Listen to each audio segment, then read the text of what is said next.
It is my 70th birthday, a day I imagined would bring warmth, laughter, and maybe a quiet toast among family.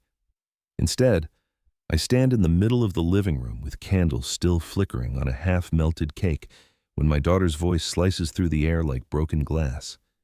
You're penniless. You have nothing left. Everyone goes silent, forks suspended halfway, the room heavy with embarrassment. I grip the edge of the old oak table to steady myself. My hand brushes against something in my pocket, a folded, crumpled piece of paper I nearly forgot about. It's a lottery ticket, one I bought absent-mindedly weeks ago with numbers I chose from my late wife's birthday and our wedding date. Nobody knows it's there. To them, it's just a worthless scrap, but to me in this moment it feels almost alive. The smell of burnt wax mixes with the faint scent of my wife's old perfume lingering in my memory. For 20 years after she passed, I raised our daughter alone through storms and sleepless nights, working double shifts at the factory. And yet here we are, her eyes cold, her words sharp. Our bond fractured by something deeper than pride. 3 years we barely spoke, and now the silence has turned into open fire. Her laughter rings cruelly. My relatives shift uncomfortably, pretending not to hear. Betrayal doesn't always come from strangers. Sometimes it sits across the birthday table, cutting deeper than any knife. I press the ticket tighter inside my pocket, feeling the paper bend, wondering if destiny hid it there for a reason. In that moment, I understand something dangerous. This isn't just about money. It's about worth, respect, and survival in a family where love should have been enough. My heart pounds, the candles flicker out one by one, and I realize this night marks a turning point. And that was only the beginning. Don't forget to subscribe to the channel and tell me in the comments where you're watching from. Before that birthday, my life had fallen into a routine that was both quiet and lonely. Each morning I rose before the sun, the house still dark and heavy with silence. I brewed a small pot of tea, the same chipped porcelain cup resting on the counter as it had for years. I would sit by the window watching the sparrows gather on the telephone wire. It was an ordinary life, the kind that passes unnoticed except to the one living it. I still walked to the market on Tuesdays, carrying the same canvas bag my wife once used. The vendor, an old friend from the neighborhood, always gave me an extra apple for luck. Ordinary acts, small kindnesses kept me afloat. Yet beneath the rhythm of these days was a gnawing truth. My daughter's visits had grown less frequent, her voice colder each time she spoke. It hadn't always been this way. I remembered the days when she clutched my hand tightly as we crossed the street, her small eyes searching for reassurance. Back then I promised myself I would never let her feel abandoned, but promises sometimes wither under the weight of pride and resentment. She thought I had nothing left to offer, and I feared she might be right. Still, there were simple joys. On Sundays, I tended to the small garden out back. Tomatoes clung to their vines, stubbornly thriving despite the poor soil. My neighbor Mrs. Pham once told me that plants carry the memory of the hands that water them. She believed her grandmother's spirit lived in the lavender by her porch. I never laughed at her for saying it. I understood we all need to believe something endures. But even in those quiet days, I sensed an undercurrent of tension. My daughter's words echoed in my mind from our last quarrel. "You're just a burden now." She had said it softly, almost casually, while scrolling her phone. That sting never left me. I swallowed it, smiled, and nodded, though my chest burned. Silence has its own way of speaking. I began to notice little things, the way she hesitated to answer my calls, how she spoke of me to others as though I were already fading from her life. There is nothing heavier than being treated as invisible by the very person you sacrificed everything for. One afternoon, I returned from the market to find an envelope slipped under my door. It was from the lottery office, a reminder of unclaimed winnings waiting to be checked. My hands trembled as I read it. Could it be the ticket still rested in my pocket, untouched, forgotten in the shuffle of ordinary days? The thought stirred something inside me, not greed, but a spark of possibility. I tucked the envelope away, saying nothing. Let her believe I was penniless. Let her words bruise my heart. I told myself there would come a day when truth would speak louder than her cruelty. But I soon realized that wasn't the worst of it. I sit alone at the kitchen table, the envelope from the lottery office lying unopened in front of me. The air feels heavy, though no one else is here. My fingers tremble slightly as I reach into my pocket and pull out the ticket, crumpled, creased, its once bright ink faded from the weeks it spent forgotten. At first glance, it looks worthless, like a discarded receipt. Yet I know that inside these numbers lies something powerful, something that could change the balance of everything. I smooth the paper gently against the table as though afraid it might tear. The numbers chosen months ago are more than random marks: my wife's birthday, our wedding anniversary, the day my daughter was born. They carry weight, a personal trace of a family I once believed unbreakable. Holding it now, I feel as though those memories whisper back to me through the fragile paper fibers. But doubt lingers. What if it's nothing? What if this slip of paper holds no value at all? My daughter's voice echoes in my mind. "You're penniless." The cruelty in her tone pierces deeper than the words themselves. I clutch the ticket harder, almost crumpling it again, as though I need proof that I still have something to hold on to. I recall a superstition my father used to tell me: never crumple a ticket of fate because fortune has a memory. He believed paper carried energy, and once you bent it in anger, destiny bent with it. As a child, I laughed. Now, staring at this fragile rectangle, I'm not so sure. Strange how age makes us return to the old beliefs we once dismissed. The refrigerator hums, the clock ticks, and the silence presses in. I fold the ticket back into my pocket, unable to bear the uncertainty. Perhaps tomorrow I'll go to the office, or perhaps I'll let it rest a little longer. A hidden secret feels safer than a revealed disappointment. Still, I catch myself imagining the possibilities. Not riches, not mansions, but respect. To look my daughter in the eye and see her face soften, to have her realize the weight of her words, that more than anything is what I hunger for. Not money, but dignity. The garden calls me outside. I kneel among the soil, pulling weeds, but my mind refuses to leave the ticket. A sparrow lands nearby, cocking its head at me. For a moment, I wonder if even it can sense the secret I carry. I smile bitterly at the thought, talking to birds like an old fool. Yet as the evening darkens, I hear footsteps outside my gate. My daughter's voice muffled, speaking quickly to my son-in-law. They don't know I can hear. Her words are sharp. He has nothing left. It's time he stopped pretending. My chest tightens. So this is what they say when they believe I'm not listening. I step back inside, gripping the ticket like a talisman. They may believe I am finished, but fate has its own handwriting, and sometimes it hides in the smallest scraps of paper. I thought I could keep it hidden forever, but I was wrong. The next family dinner feels more like a battlefield than a gathering. The long wooden table is set neatly, plates gleaming, glasses filled, yet tension curls in the air like smoke before a fire. My daughter sits across from me, her chin lifted, her eyes sharp with the same coldness she carried on my birthday.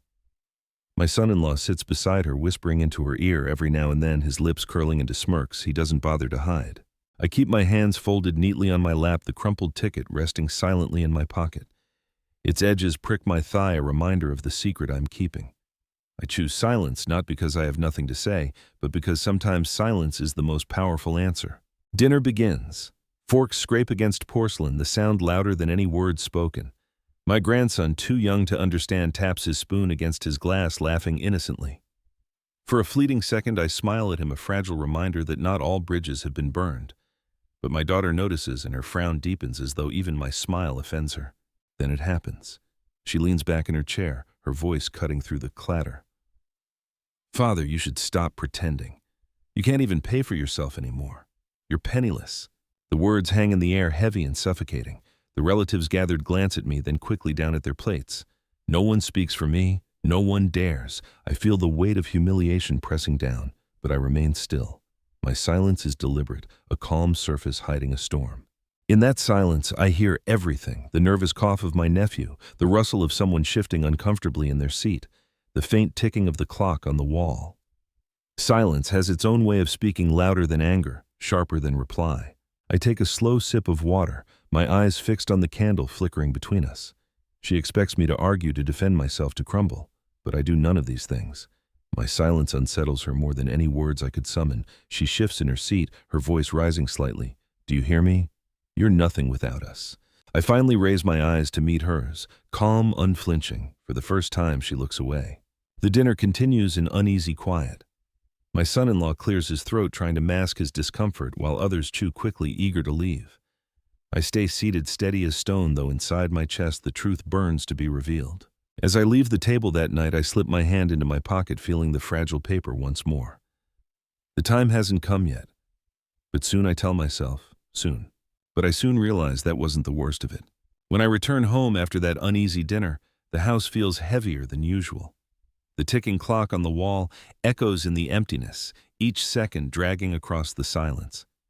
I place my jacket on the chair, careful not to let the ticket slip out of its hiding place. The room smells faintly of old wood and dust, as though time itself has settled here. I drift toward the bedroom and pause in front of the small oak dresser. Its drawers are chipped, the handles tarnished from years of use. My wife used to keep her scarves in the top drawer. I remember the lavender scent lingering there long after she was gone. Tonight, though, I pull open the bottom drawer, the one I have avoided for months. Inside lies a stack of unpaid bills, their corners curling. The ink faded. Each envelope is a reminder of promises I could not keep, obligations that weighed on me long before my daughter's accusations. Mixed among them are fragments of the past, a school report card with my daughter's handwriting scrawled in childish pride, a faded photograph of the three of us at the seaside, my wife's arm draped around us like a protective shield. At the very bottom, beneath the clutter, I find something I had nearly forgotten, a leather-bound notebook cracked at the spine. I flip it open and see my own handwriting notes of every expense I tracked after my wife died. The pages are smudged evidence of nights spent hunched over the table, calculating how to stretch one paycheck into a month's survival. Every entry is a story of sacrifice: shoes I never bought, meals I skipped, extra hours I worked so my daughter could have what she wanted. I linger over a page marked with a small doodle, a flower my wife once drew in the margins, a habit of hers when she thought I wasn't looking. That simple trace of her presence pierces me deeper than all the bills combined. For a moment, I close my eyes and inhale, almost able to catch the faintest memory of her perfume. The drawer creaks as I push it farther, uncovering another object, an old key tied with red thread. I know instantly what it belongs to, the wooden chest in the attic, the one I haven't opened in over a decade. My wife insisted we keep it locked, saying some memories should be protected until the right moment. I've left it untouched, fearing what it might reveal. I sit there in the dim light, the unpaid bills spread before me, the photograph, the key, the notebook. A life measured in sacrifices and secrets. My daughter believes I have nothing, and in this drawer, perhaps she is right. Yet within the pocket of my jacket lies a possibility she cannot imagine. As I close the drawer, the house groans with the weight of silence. The ticket feels heavier than ever. Hidden wealth is not just about money. Sometimes it is the proof of endurance, the evidence that even when mocked, forgotten, or dismissed, something valuable remains. I thought I had seen the worst of her cruelty, but the night was not finished with me. The next morning, I step outside to sweep the front yard. The air is crisp, carrying the faint scent of wet earth after last night's rain. My broom scratches against the cracked concrete as I clear fallen leaves. The street is quiet except for the distant hum of a motorbike and the cawing of a crow perched on the power line. "Good morning, Mr. Tran," a voice calls softly. It is Mrs. Pham, my neighbor, leaning against her gate. She has lived across the street for as long as I can remember, a widow like me. Her sharp eyes seem to see more than most, and her voice always carries a certain weight, as though she speaks in riddles. She lowers her voice when I approach. "You should be careful," she says, glancing toward my house. "Money, or even the suspicion of it, brings out faces you've never seen before." I pause, the broom still in my hand. "What do you mean?" She shrugs, her expression unreadable. "I've seen families torn apart over less than a sack of rice. Even whispers of hidden wealth can turn loved ones into strangers. Protect what is yours, even if it's only your dignity." Her words land heavily. I think of my daughter's sharp tone, my son-in-law's mocking smile, the way relatives looked away as I sat in silence. They already believe I have nothing. But what if they knew? What if the crumpled ticket in my pocket was no longer a secret? Mrs. Pham leans closer, her voice barely above a whisper. "Sometimes the greatest danger isn't thieves outside your door. It's the ones already sitting at your table." The crow lets out a loud caw, startling me. I glance up at the bird, then back to Mrs. Pham, but she has already turned back inside, her gate creaking shut behind her. Her warning lingers in the air, leaving me unsettled. I return inside, the broom forgotten, and sit at the kitchen table. The ticket presses against my thigh as though reminding me of its presence. I take it out, smoothing its edges once more, my heart beating faster than before. Could it be that fate, or perhaps something darker, placed this burden on me, not just as fortune, but as a test? I stare at the worn paper, remembering a folk belief my mother used to tell me.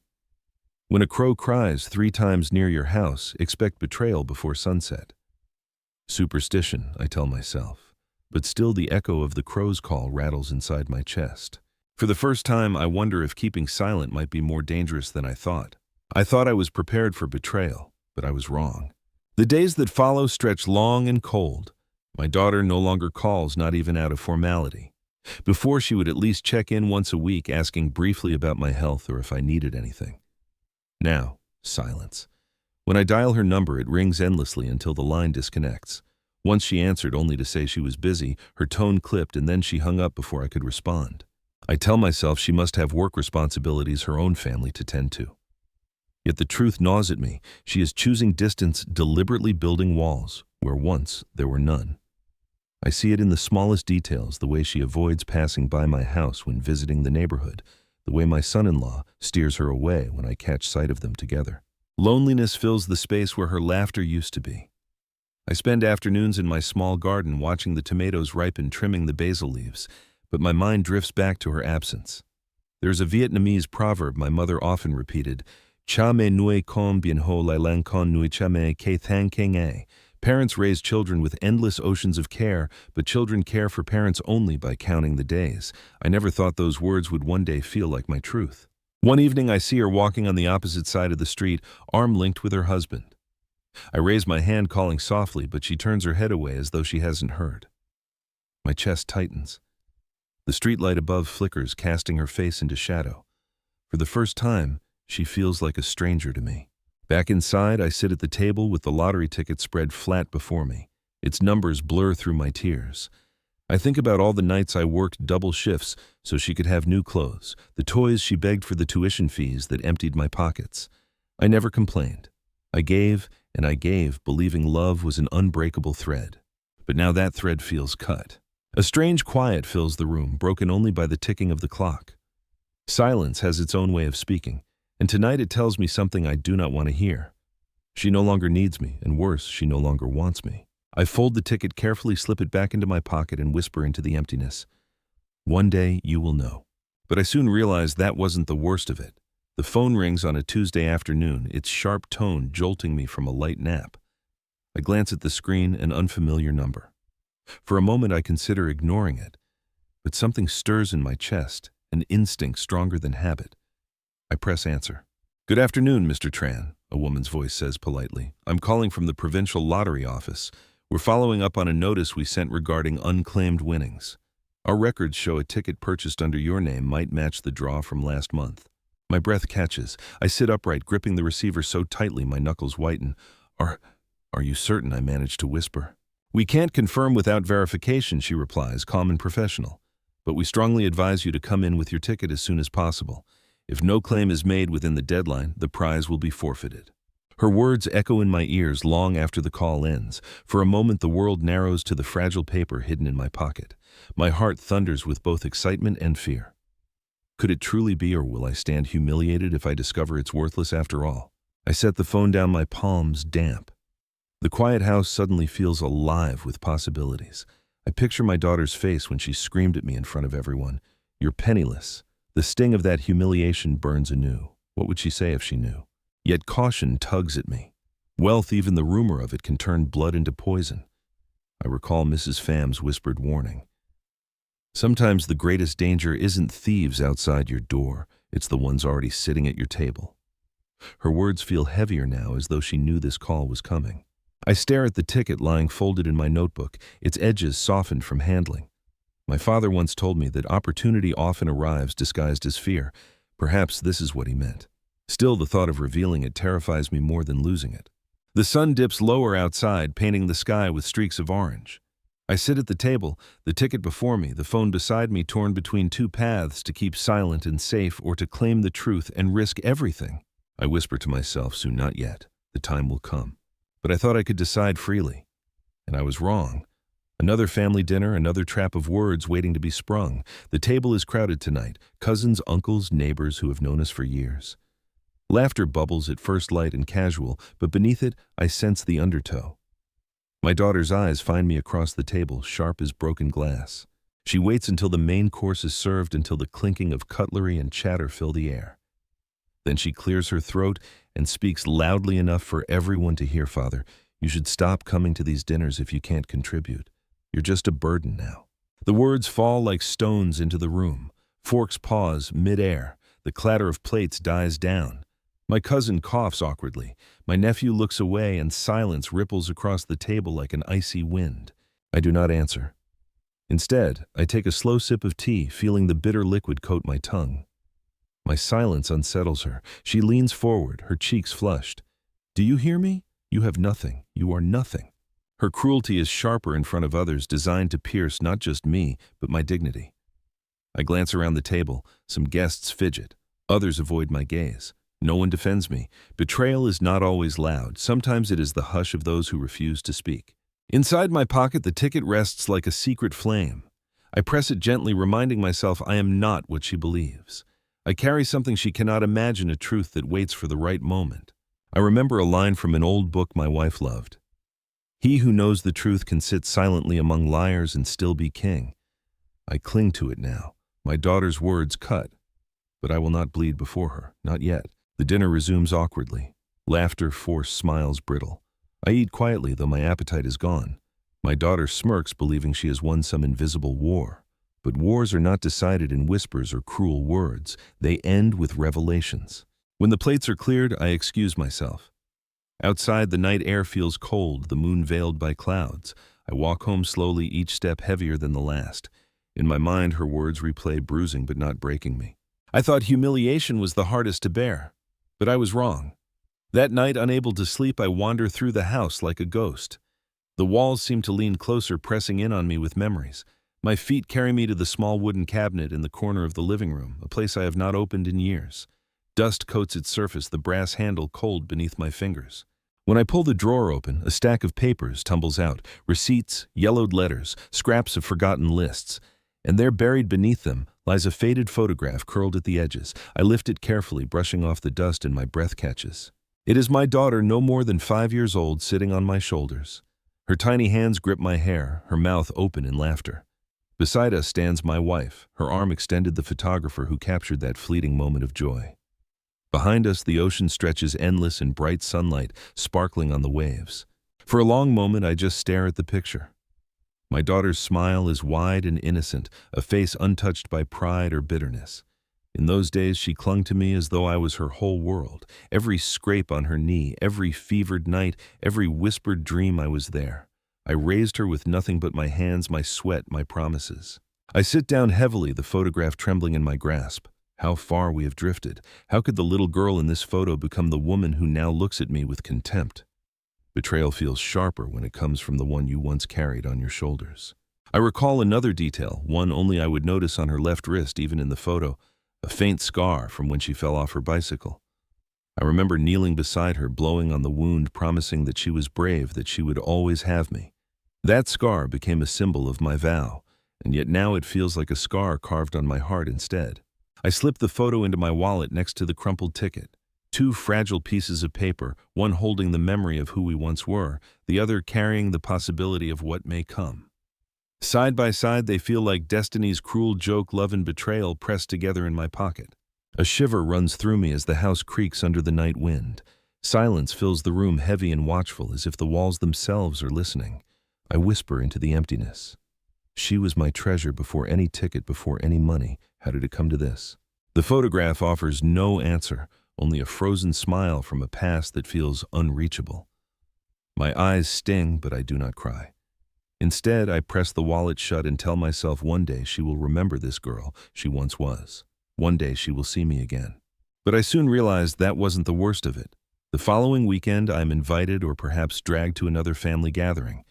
This time it is at my daughter's house, a place that no longer feels like a home to me.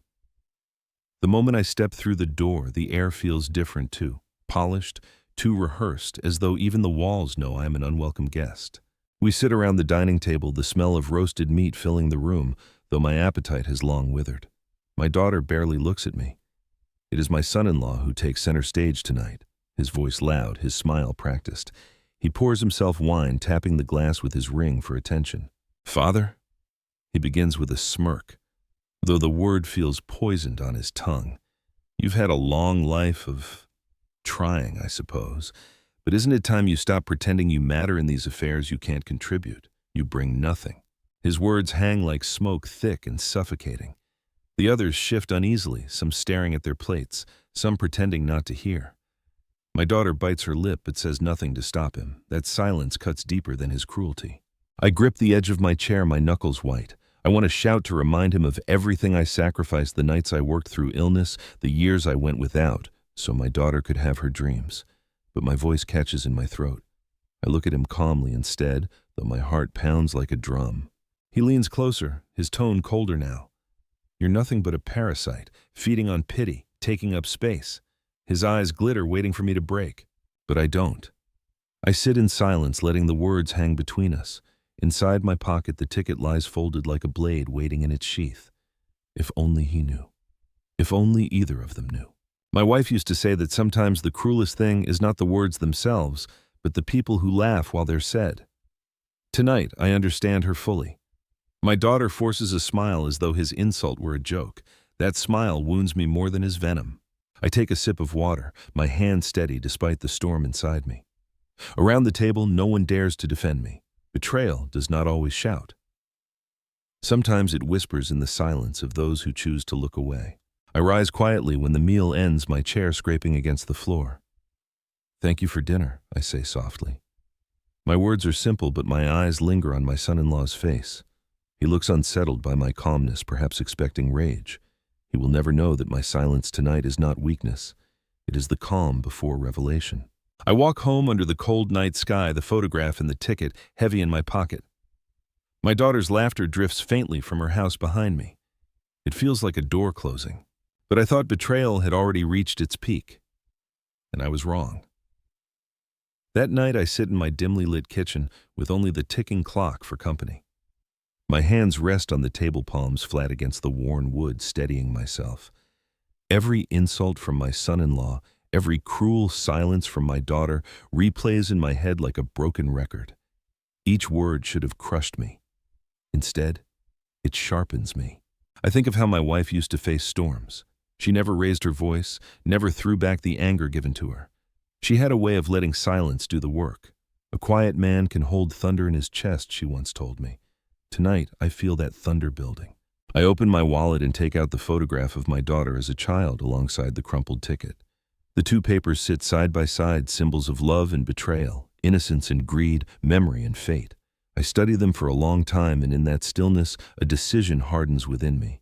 I will not waste words on people who mock me. I will wait. I will reveal the truth at the moment they least expect. The temptation to storm into their house, to throw the ticket onto the table and watch their faces crumble, burns in me like fire. But no fire is quick, and quick flames fade. I want something deeper, something unforgettable. Silence will be my weapon, patience my armor. I remember an old folk tale my grandmother told me of a farmer who was mocked by his neighbors for his barren field. They laughed as he planted seeds in dry soil. He said nothing endured their jeers. Months later, when green shoots burst from the earth, their laughter died in their throats. The earth doesn't shout back, she used to say. It waits and then it speaks with harvest. I will be like the earth, my harvest will come. As I tuck the ticket back into my wallet, a heavy calm settles over me. I know the risk secrets can be stolen, patience can backfire, but something in my gut tells me this is the way. Let them think I am worthless. Let them grow arrogant in their cruelty. The longer they believe the lie, the harder the truth will strike. The night deepens, shadows stretching across the walls. I sit in silence, and that silence feels like power. I whisper softly into the empty room. Soon. Not yet, but soon. I thought my silence would protect me completely, but I was wrong. The next morning, I dress more carefully than usual. A pressed shirt. My best pair of trousers. The shoes I polish only for weddings or funerals. To anyone else, it may look ordinary, but to me, it feels like armor. I slip the lottery ticket into my wallet, the photograph beside it, and walk out the door without telling a soul where I'm going. The lottery office is on the far side of town, a plain building with glass doors and a sign that has faded from years under the sun. Inside, the air is cool and smells faintly of disinfectant. A young clerk sits behind the counter, her bright smile not yet worn down by routine. "Good morning, sir. How can I help you today?" she asks. I hesitate, then place the ticket on the counter, my hand lingering on it a second longer before letting go. "I need to check this," I say softly, as though speaking louder might shatter the fragile hope I carry. She slips the ticket into a small scanner, her eyes flicking to the screen. The silence stretches each second, a hammer against my chest. Then her eyebrows lift slightly. She looks at me, her smile widening. "Congratulations, sir. This ticket is valid. You've won." My knees nearly buckle. I grip the edge of the counter, my heart pounding louder than the humming machines around us. Are you certain? I whisper. Yes, she replies firmly. But you'll need to process the paperwork. We'll prepare the official documents, and once everything clears, you'll receive the full prize. She hands me a thick envelope filled with forms instructions and a stamped confirmation slip. My fingers tremble as I hold it. The weight of the paper feels heavier than gold. For a moment, I imagine my daughter's face when she sees this, her pale silence, her smirk dissolved. I thank the clerk quietly and step outside. The sun feels brighter than usual, almost mocking in its warmth. I walk slowly, clutching the envelope under my coat. Around me, people hurry about their day, unaware that in my hands lies a truth that could shift my entire world. Yet fear creeps in as well. Mrs. Pham's whispered warning echoes in my ears. Sometimes the greatest danger isn't thieves outside your door. It's the ones already sitting at your table. If my daughter or son-in-law discovered this before I was ready, what might they do? Greed can turn even blood into enemies. I press the envelope tighter against my chest. This is no longer just a ticket. It is a weapon, a shield, and a secret. I must guard it carefully until the time comes to use it. I thought confirming the truth would bring me peace, but I was wrong. It is at a wedding banquet, the hall shimmering with golden lights and decorated with roses, that my daughter chooses her next strike. The air is thick with chatter and clinking glasses, waiters rushing with trays of wine and steaming dishes. I sit quietly at the corner of the round table, surrounded not just by family, but by strangers. People who know nothing of me except what they hear tonight. Halfway through the meal, when laughter is at its loudest, my daughter rises. She smiles sweetly at the guests before turning her eyes on me. My father, she begins her voice, carrying easily through the microphone, has lived long enough to show us what happens when you waste your life away. He has nothing, not even dignity left. Isn't that right, Father? Her words land like stones thrown into clear water, rippling shock across the room. Heads turn, whispers spread, some laugh awkwardly as if it must be a joke. But I see it in her eyes, she means every syllable. She wants to humiliate me, to reduce me to nothing in front of the world. I feel the burn of shame rising in my chest. My throat tightens. The photograph in my wallet presses against my heart, the lottery confirmation slip tucked beneath it like a hidden flame. I place my hands on my lap and keep still. Silence again is my shield. My son-in-law claps mockingly, adding, "It's true, he can't even support himself anymore. We take care of everything." His laughter rings sharp and my daughter joins him, their cruel duet echoing against the crystal chandeliers. I look around. Some guests shift uncomfortably, eyes dropping to their plates. Others watch me with pity or worse, amusement. No one speaks for me. Betrayal. I remind myself, wears many faces. Tonight it wears hers. I rise slowly, steadying myself against the chair. The microphone is still in her hand, her smile smug. I meet her gaze. For a moment the noise fades and the hall falls into an uneasy quiet. I bow slightly to the guests, my voice calm and clear. Thank you for your kindness tonight. That is all. I do not defend myself. I do not lash back. My calmness unsettles them more than anger would. I see her smile falter, her confidence slip. She expected me to crumble, to beg for dignity. Instead, I walk out of the hall with my head unbowed, the envelope hidden under my coat like a secret crown. Outside, the night air is cold, the stars distant and silent witnesses. My heart beats not with shame but with resolve. Soon, very soon, the truth will turn their laughter to silence. But I thought public humiliation was the deepest wound, and I was wrong. 2 days after the wedding humiliation, a knock comes at my door. It is the postman holding out a thick envelope stamped with the insignia of the lottery office. My heart pounds as I sign for it, my hand trembling slightly. Once the door closes, I clutch the envelope to my chest as though it were fragile glass. I sit at the kitchen table staring at it in the dim light. The paper is heavy, sealed tight, carrying within it proof that my silence has not been in vain. Slowly, carefully, I tear it open. Inside are official documents, verification forms, payout instructions, and a letter with the words, "I've dreamed of seeing in print. Congratulations, you are a confirmed winner." The room spins for a moment, my breath quickens, and I steady myself with both hands pressed against the table. Here it is undeniable. The power to rewrite everything, to reclaim dignity from the ashes of humiliation, to face my daughter and son-in-law with a truth they cannot deny. I slip the documents back into the envelope and press it under my coat, holding it as though guarding a newborn child. It feels heavier than gold, heavier than all the years of sacrifice that brought me here. I rise and pace the room, every creak of the floorboards sounding louder as though even the house knows the secret I now carry. But fear shadows my joy. I think of Mrs. Pham's whispered warning. Sometimes the greatest danger isn't outside your door, it's sitting at your table. If they discover this envelope before I am ready, what would they do? My daughter's contempt is sharp. My son-in-law's greed obvious. The thought of their hands reaching for this envelope chills me. I slide it into the bottom drawer of my dresser beneath layers of unpaid bills and yellowed notebooks, hiding it among the ghosts of my past. I lock the drawer with the small brass key I once thought useless. My fingers linger on the lock. This I know is no longer just paper. It is a weapon. For a moment I recall an old belief from my village that important papers should always be kept near salt so they will not spoil with bad luck. I sprinkle a pinch from the small ceramic jar into the drawer, whispering my mother's words. Salt preserves more than food. It preserves fate. The envelope rests quietly, but I feel its presence even when I turn away. It is a secret heart beating in my home, hidden yet alive. I tell myself I will know when the time is right to reveal it. Until then, silence will remain my shield. But I thought hiding it would keep me safe. And I was wrong. The weeks that follow are filled with whispers, though none are spoken directly to me. I hear them anyway, carried on the wind of gossip. At the market, two women pause their conversation when I pass by their eyes, flicking toward me before quickly darting away. At the tea stall, an old friend hesitates before asking, "Are you managing all right? I heard things aren't easy." His tone is careful, pitying. The words sting because I know where they come from. My daughter has been speaking, weaving a story of my decline to anyone who will listen. She repeats the same line, "He has nothing left. He's just pretending." And each time it spreads further like ink seeping into cloth. When relatives come to visit, their eyes wander around my modest home, searching for proof of her claims. They glance at the worn furniture, the cracked paint, the garden that struggles to bloom, and they nod silently as if confirming a rumor.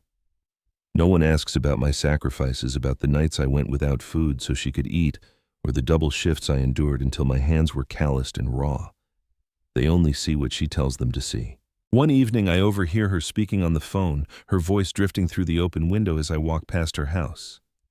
"He's hopeless. We'll probably have to sell his place just to cover his debts. Don't worry, there's nothing left to take." Her laughter floats out into the night, sharp and cruel. I pause under the street lamp, the envelope pressed tightly against my chest beneath my coat. Rage burns in me, but I swallow it down. I remind myself silence is my weapon. Still, the weight of the secret grows heavier each day, not lighter. Back home, I unlock the dresser drawer and pull out the envelope, placing it on the table before me. The thick paper gleams under the yellow light. My hands trace its edges. This single object could silence every rumor crush, every lie. And yet I keep it hidden.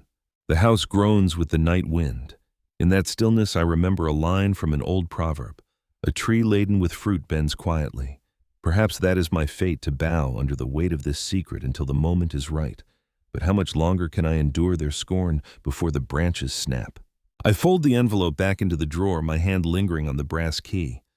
My daughter believes she has won, that I am truly empty. She does not know that each cruel word she speaks only sharpens the blade of truth I keep hidden. But I thought the rumors could not wound me deeper, and I was wrong. It happens on a rainy afternoon. I return home earlier than usual, the streets slick with water, my shoes leaving dark prints on the floor. The air inside feels different, disturbed somehow, as if the walls themselves know they have been intruded upon. I notice it immediately, the faint shift of a chair. The drawer left slightly ajar. The smell of perfume that does not belong here. I step into my bedroom and see it clearly. The dresser drawer, the very one where I keep the envelope, has been opened. My heart clenches. The stack of unpaid bills is shuffled, the notebook moved, the brass key left dangling carelessly on top instead of tucked into its usual corner. My fingers brush the surface of the wood, still warm as though someone had been rifling through it only moments ago. I open the drawer with trembling hands. The envelope is still there, hidden beneath the old notebooks, but shifted slightly from where I left it. Relief rushes through me, followed by a sharper feeling anger. She has been here. My daughter, or perhaps her husband. No one else would dare. I sit on the edge of the bed, clutching the envelope, my mind racing. Betrayal doesn't always announce itself with words. Sometimes it's the quiet theft of trust, the silent violation of space. She doesn't know what she's looking for yet, but she suspects. Her whispers her gossip now. I see the hunger behind them. I recall an old superstition my mother told me: if you sprinkle rice near a doorway and footprints appear, you will know who trespassed in your absence. That night, I scatter a handful near my front door, a foolish ritual perhaps, but desperation makes even the simplest charms feel like protection. The next morning, faint prints disturb the rice. Small, familiar, unmistakable, my daughter's. The evidence is undeniable. She has crossed a line I never thought she would. She doesn't just mock me. She searches for proof, digging like a thief in her own father's home. I place the envelope back into the drawer this time, wrapping it in an old cloth and tying it with string. As I close the lock, my jaw tightens. I realize my silence is no longer just patience. It is a gamble. And now the stakes are higher than I ever imagined. I thought her cruelty had reached its limit, but I was wrong. It is late evening when the storm finally breaks. My daughter arrives unannounced, her footsteps sharp against the wooden floor as she storms into my house. Her husband follows, his smirk curling at the edges like smoke. I set down my teacup slowly, my hands steady though my chest tightens. She doesn't bother with greetings. "Father," she begins, her tone dripping with disdain. "This charade has gone on long enough. You can't support yourself. You can't even keep this place up. It's time you faced reality." I stare at her, saying nothing, though every word feels like a blade pressed against my skin. She gestures around the house, her voice rising. "Look at this place, falling apart, filled with useless junk. What are you even holding on to? Pride memories? They don't pay bills. You don't belong here anymore." Her husband adds, "She's right. You should move out. Sell this place. Let us handle things. It's the practical choice." His eyes gleam with hunger, betraying his true motive. My daughter steps closer, her face hard. "Leave my house," she spits, "and don't expect us to carry your weight any longer. You're nothing but a burden." The words slam into me, crueler than any insult before. I look into her eyes and see no trace of the little girl from the photograph in my wallet, the one who once clung to me with laughter. That child is gone. In her place stands a woman blinded by greed, her love poisoned by ambition. I draw a slow breath. The envelope in my dresser feels heavier than ever, as though it knows its moment is drawing near. My silence unsettles her. She expected tears, begging, or anger. Instead, I meet her gaze with calm, my voice low but firm. "One day you will regret these words." She laughs bitterly, mistaking my quiet for weakness. "Regret? The only regret is that I've wasted so much time pretending you had anything left." She turns sharply, her heels striking the floor, and storms out with her husband. The door slams behind them, rattling the frame. The silence that follows is suffocating, thick with the echo of betrayal. I remain seated, unmoving, my hands resting on the table. My tea has gone cold, untouched. For the first time, I feel the full weight of being cast out, not from a house, but from the heart of my own child. I thought her words had already cut me to the bone, but I was wrong. The morning after her cruel demand, I rise before dawn. Sleep has abandoned me, leaving only a sharp clarity that feels almost like resolve. I brew a pot of tea, set out 2 cups, though no guest has yet arrived, and wait.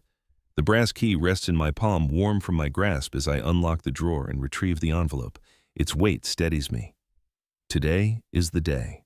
By mid-morning, a knock sounds at the door. Standing there is Mr. Lee, my longtime lawyer, a man whose hair has turned silver but whose eyes remain keen.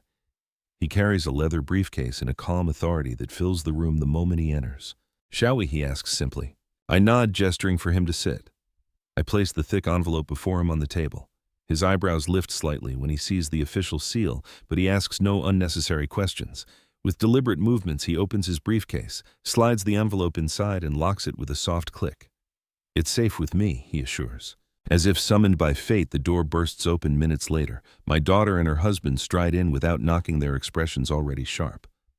"What's this?" she demands, eyes narrowing at the sight of Mr. Lee. "Why is a lawyer here?" Mr. Lee does not flinch. He folds his hands neatly.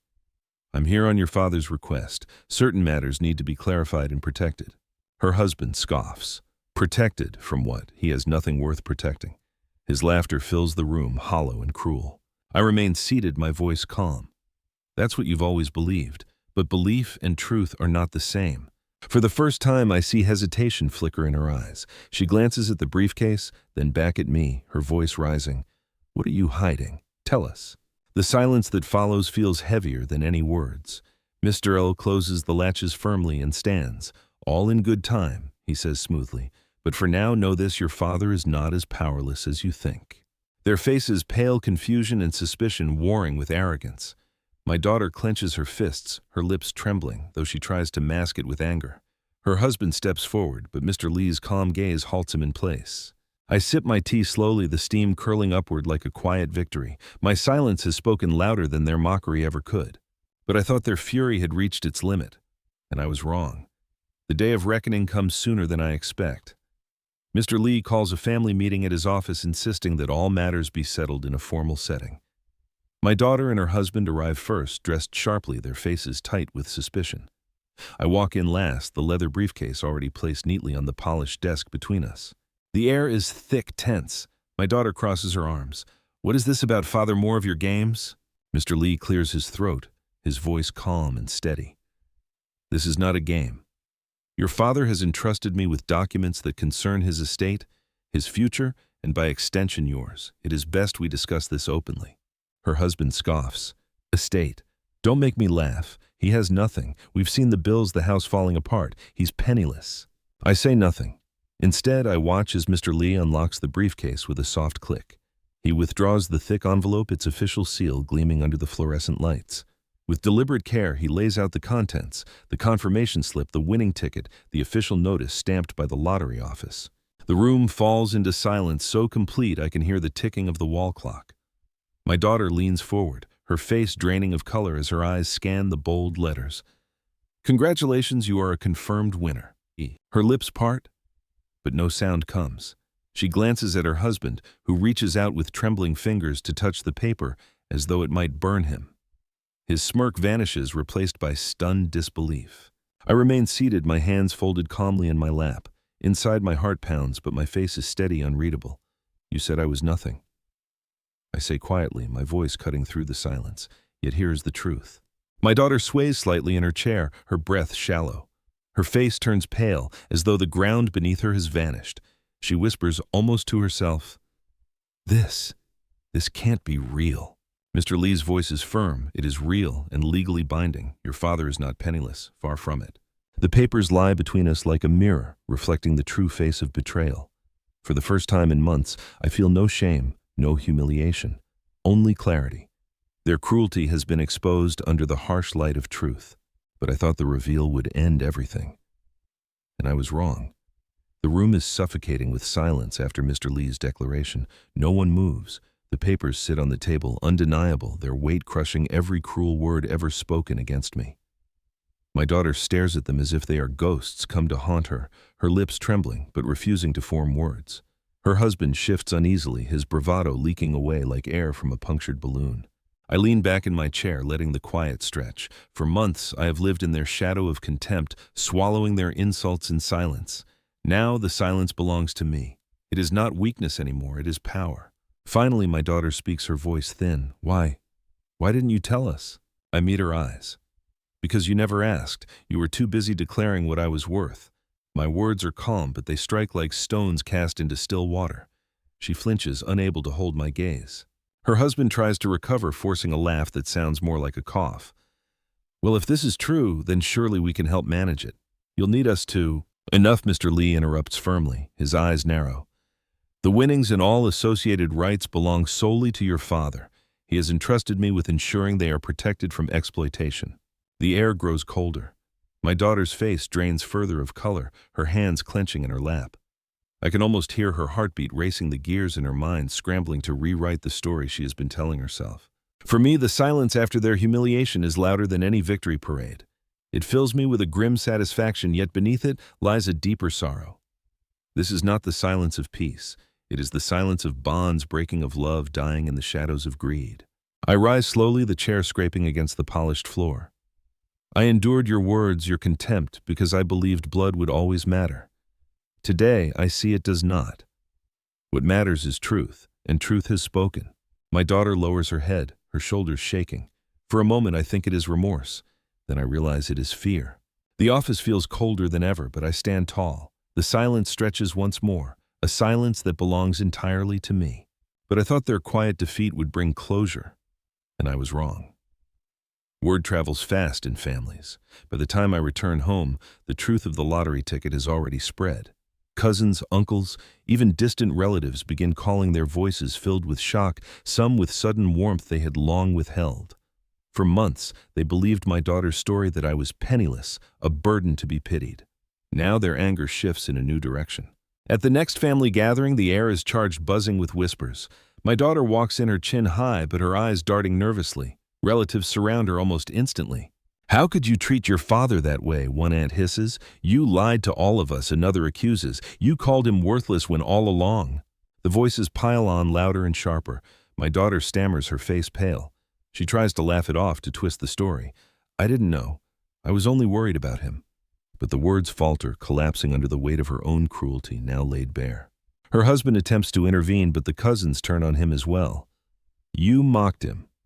We heard you," one says, pointing an accusing finger. "You poisoned her against her own father." His smug smile is gone. In its place is a stiff mask of defensiveness.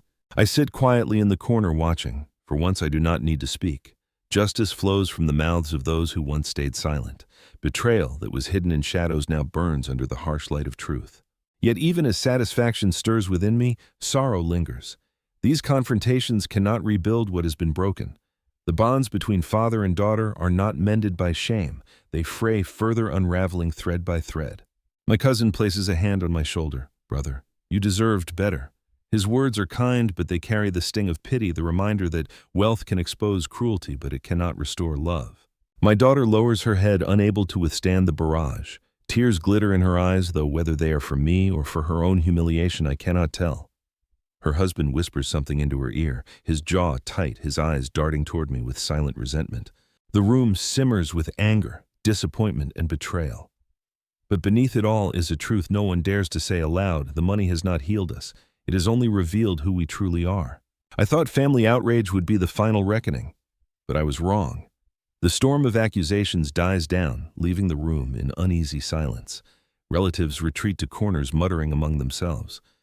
But my daughter stands frozen, her face blotched from tears, her lips pressed tight. Her husband hovers at her side, his hand on her arm, but she shrugs him away. For once, she cannot hide behind him. I rise slowly from my chair, each movement deliberate, the air heavy with the weight of what must be said. My cane taps lightly against the floor as I step toward her. She cannot meet my eyes. "Do you know what wealth truly is?" My voice is calm, steady, but it carries through the room like a bell. No one speaks. Every ear bends toward me. I hold up the photograph I have carried all this time, her 5 years old, laughing on my shoulders by the sea. "This," I say softly, "was my treasure long before money entered the picture. I worked myself to the bone so you would never know hunger, so you could have shoes on your feet, books in your hands, a future in your grasp. That was my wealth, seeing you grow, hearing you laugh, knowing you were safe." Her shoulders tremble. A tear escapes down her cheek. Still she says nothing. I continue, my voice firmer now. "But somewhere along the way, you forgot. You believed wealth was measured only in coins and deeds. You raised your voice against me, called me worthless. Not because I had nothing, but because you no longer saw the value of love.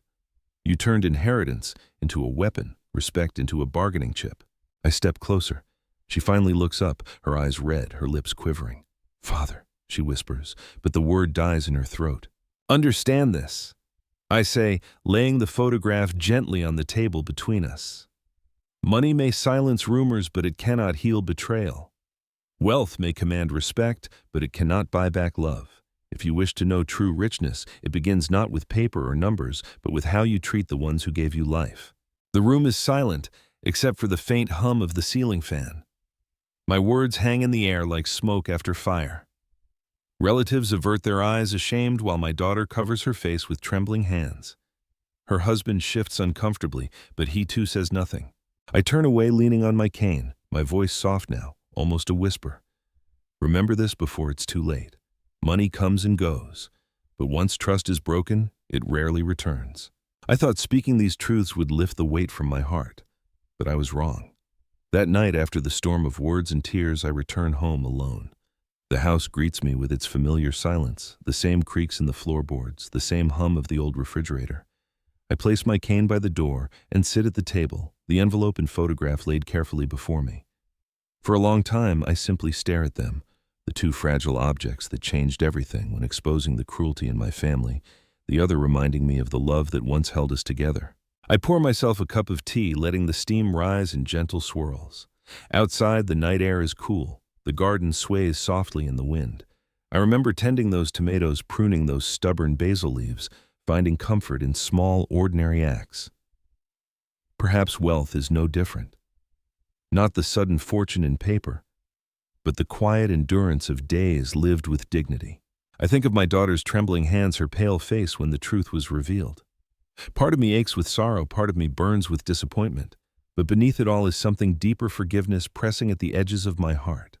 I cannot pretend the wounds will vanish. Betrayal leaves scars, and scars never fade. Yet perhaps forgiveness is not for her alone, it is for me to free myself from the chains of bitterness. I lift the photograph one more time. My daughter, 5 years old, laughing on my shoulders by the sea. That child still lives inside her, even if hidden beneath layers of pride and greed. One day, I hope she will remember. I lean back in my chair, the night stretching long, my breath slowing. Justice has been served, yet peace is still a distant shore. I know now that true wealth lies not in winnings or hidden papers, but in the choices we make when we are tested. As the clock ticks past midnight, I whisper into the silence, I forgive, but I do not forget.